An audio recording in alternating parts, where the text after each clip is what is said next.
Hi, and welcome to our program, Regard de Dirigeant. Today we will be discussing with Josie Salo-Ramta. So actually launched a consortium of company called Corsair. And this company is active in plastic waste management, right? That's correct.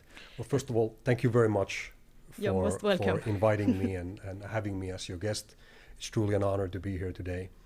And our company, as you said, originally founded in 2020, right in the middle of the global pandemic, is working to solve the global plastic waste crisis.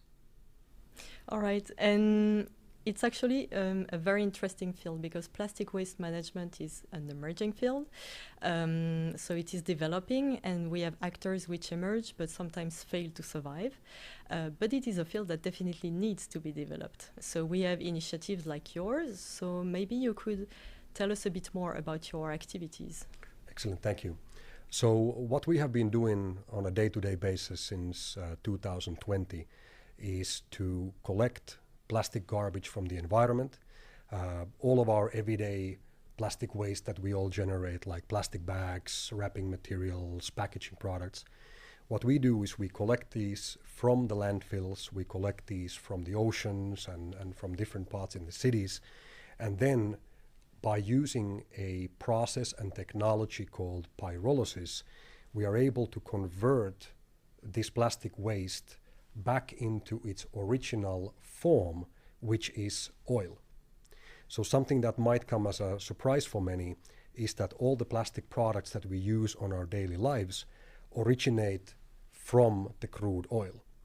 And we are able to convert the plastic back into oil, which can then be used by the petrochemical industry to produce new, more environmentally friendlier and circular plastic products.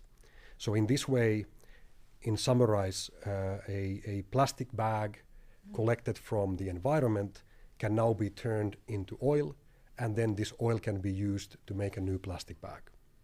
And what are the market perspectives for this bio-oil that you are producing? And in case they are tremendous, will you be able to cover the needs of the market? So the market is massive. Obviously, with all the new regulations coming up, we see the plastic manufacturing industry actually for the first time ever being forced to take responsibility of the plastic waste. There has been a number of new regulations that have been already implied. One of those now requires, starting from next year, that the plastic manufacturing companies are obligated to use, for example, at least 30% recycled raw material as a part of the manufacturing of the new plastics.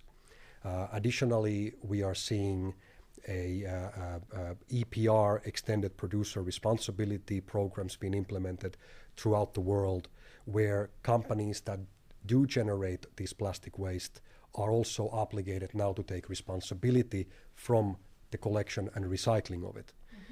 We as a company are there to provide this service. We are very hands-on. Our job is to go out there and collect this plastic waste and then to turn it into a valuable product, in this case the pyrolysis oil, which can then be used to make new, more environmentally friendlier plastics. And about this bio-oil, so one realistic scenario would eventually be one where we keep on consuming and producing the same amount of plastic waste, of plastic then. So if this scenario holds, what we need to look at is the process of producing plastics and eventually your process of producing bio-oil. So what about this process? Is it good for the industry, and or does it for the moment suffer from the same issues, for example, than hydrogen? Because we have the green hydrogen, which is good for the industry, but on the other hand, we have the gray or brown hydrogen, which sometimes does more harm than good.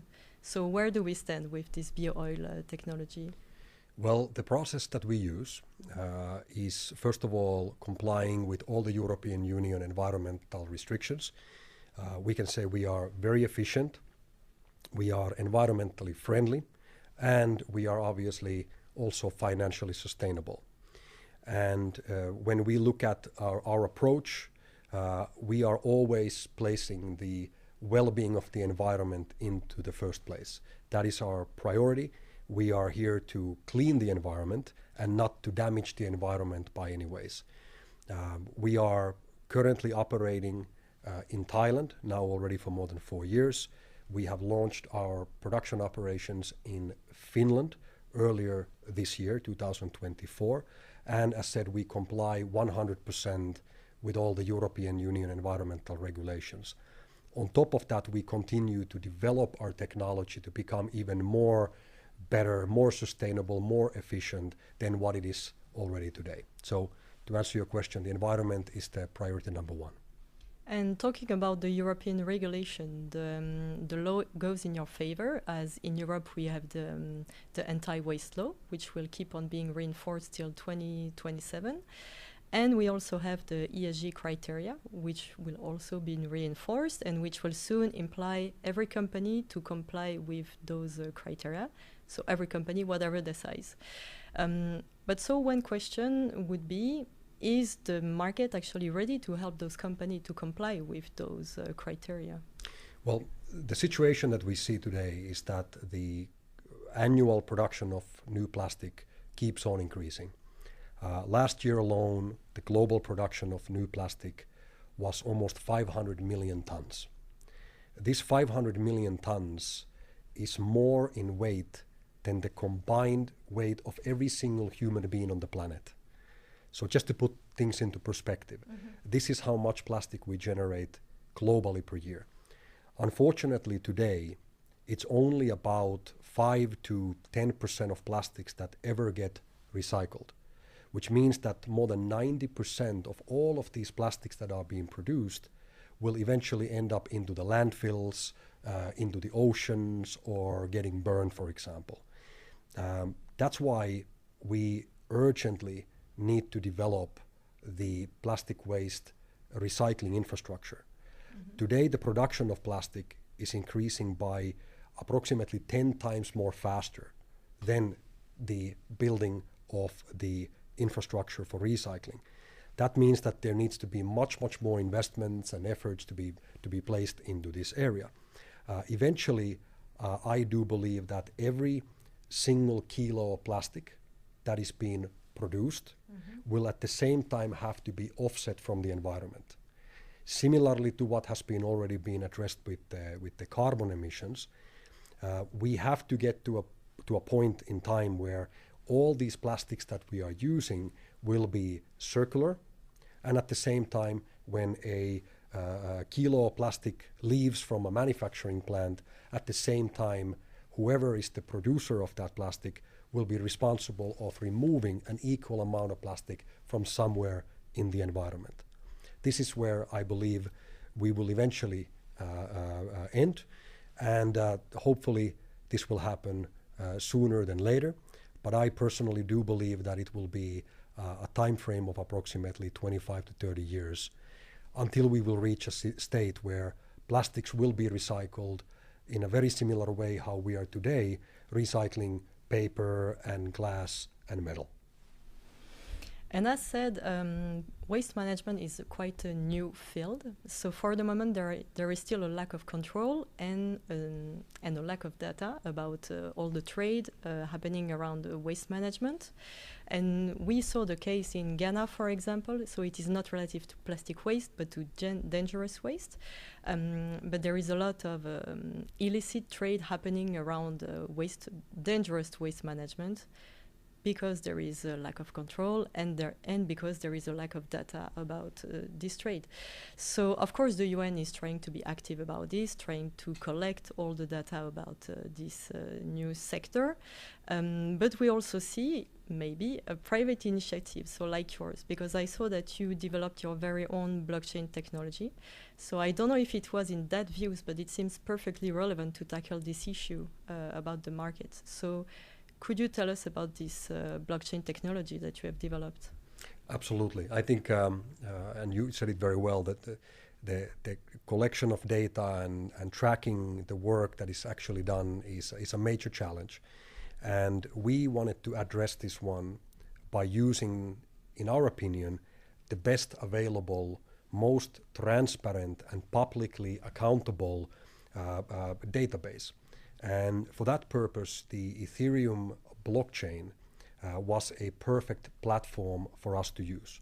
So what we've done is we have built our own operational model on the Ethereum blockchain, where we are able to track every kilo of plastic waste that is being recycled by Corsair or one of our contributing partners. And by doing so, we will be able to publicly display the work that is being made. As a result of that, every kilo of plastic that we recover from the environment, which then goes into recycling, is now documented on the blockchain. And as a result of that, a equivalent amount of plastic credits can also be issued. So this is where we use the blockchain purely as a public database to document and also then to publish this information. And as a last question, because there are a lot of things that we could talk about, but one last question would be regarding the business model, because one of the issues for the moment of actors in the field of waste management is their business model. They fail to survive on the market. So what about yours? For example, what are your revenue streams? And actually, if I ask that question, it's because I saw that you, even though Corsair is quite new, so you launched it in 2020, you are already able to finance new projects. So it is in that view that I asked that question, and maybe you could talk about this project that you just financed, which is actually a platform to gather all the actors of the sector. Absolutely. So obviously in the core of all of our operations is the sale of the advanced bio-oil, also called the pyrolysis oil. And we're extremely grateful for our clients. We are today producing some of the most highest quality pyrolysis oil on the market. We work together already with a number of the largest petrochemical companies in the world. And this is obviously what we are looking to expand now all over the world by developing more and more recycling centers in all corners of the world where plastic waste is a problem.